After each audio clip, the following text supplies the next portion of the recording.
global, prevalensi Hirschsprung yaitu 1:1.500 sampai dengan 1:7.000. Sedangkan di Indonesia, angka kejadian Hirschsprung belum diketahui secara pasti. Namun, menurut Kemenkes pada tahun 2017, pada 220 juta penduduk dan tingkat kelahiran 35 juta per kelahiran, akan lahir 1.400 bayi dengan Hirschsprung setiap tahunnya. Selain itu, Hirschsprung merupakan kondisi kegawat daruratan pada anak yang perlu ditangani dengan segera.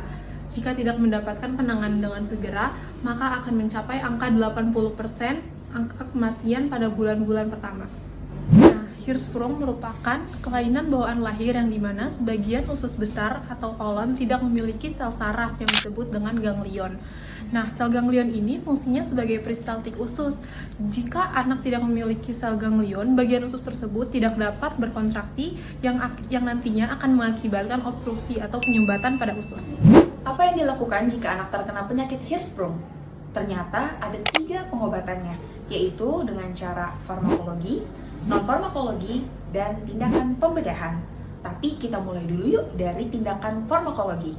Pertama, rehidrasi. Kita beri cairan isotonis seperti rinolaktat atau NaCl 0,9%. Setelah status cairan pasien stabil, kita bisa mengkoreksi status elektrolitnya. Tapi ingat, untuk mengoreksi status elektrolit pasien, harus dipastikan fungsi ginjalnya normal terlebih dahulu. Kedua, antibiotik spektrum luas. Antibiotik spektrum luas ini diberikan ketika antibiotik profilaksis mengalami kegagalan atau justru memicu resistensi. Biasanya dokter akan memberikan antibiotik seperti gentamicin, ampicillin, dan yang terakhir adalah metronidazole. Tujuannya untuk mencegah bakteri usus masuk ke dalam darah. Sekarang kita move yuk ke cara non-farmakologi. Tapi kalau cara non-farmakologi itu hanya ada satu, yaitu dekompresi atau pengosongan tekanan gas yang ada di dalam usus anak. Caranya adalah perawat ataupun dokter bisa memasukkan selang dari mulut, dari hidung, atau dari bagian rektal.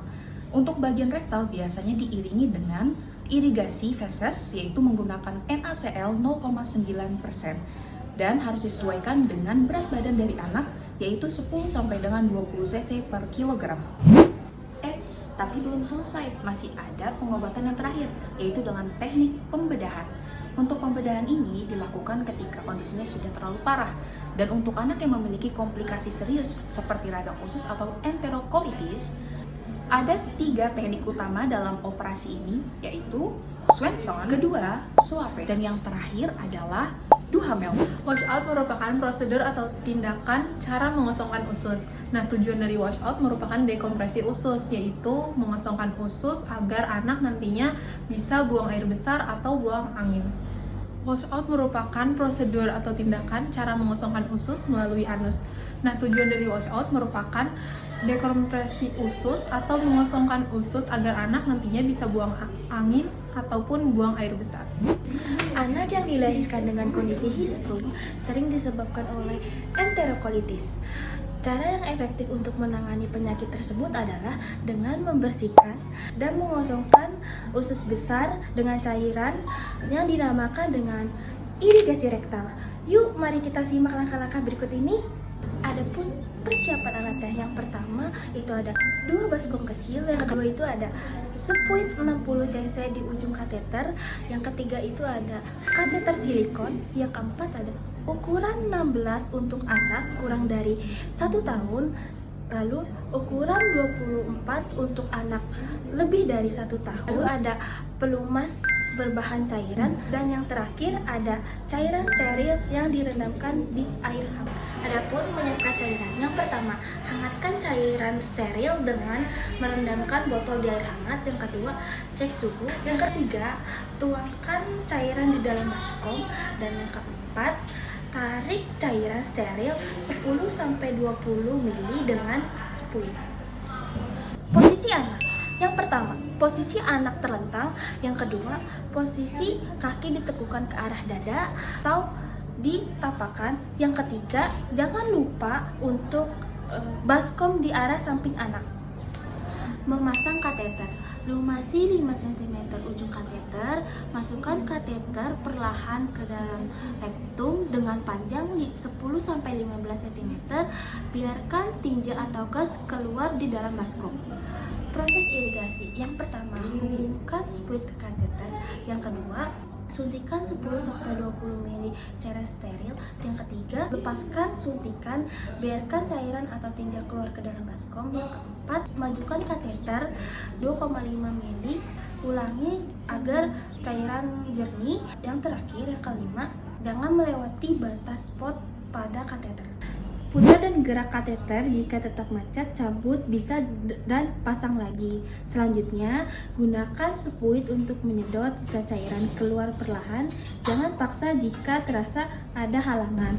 Selanjutnya, cairan yang keluar harus lebih banyak daripada yang masuk. Terakhir, lepas kateter, cuci, keringkan, dan simpan alat.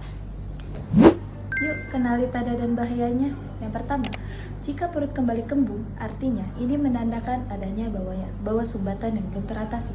Lalu, yang kedua, muntah hijau. Ini biasanya muncul akibat sumbatan di bagian bawah usus. Ini dan cukup sangat berbahaya.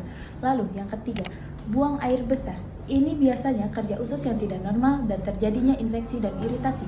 Yang keempat, tanda dehidrasi. Jika mulut terasa kering, kulit kurang elastis, dan jantung berdebar, artinya tubuh kamu kebanyakan kehilangan cairan, yang akibatnya yaitu pengosongan usus yang berlebihan.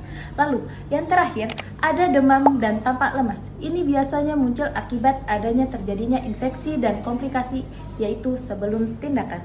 Jadi, washout atau irigasi rektal adalah prosedur non-farmakologis yang penting yang bertujuan untuk dekompresi usus atau mengosongkan tinja dan gas dengan cara menyuntikkan cairan, biasanya menggunakan NaCl melalui kateter rektal. Nah, Hirschsprung sendiri adalah kelainan bawaan karena tidak adanya sel ganglion pada segmen usus yang menyebabkan gangguan pergerakan. Lalu ada penanganan pembedahan dengan 3 teknik, ada teknik Swensen, teknik Soave, dan juga Duhamel, yang mana bisa didahului ketika terjadi komplikasi enterokolitis.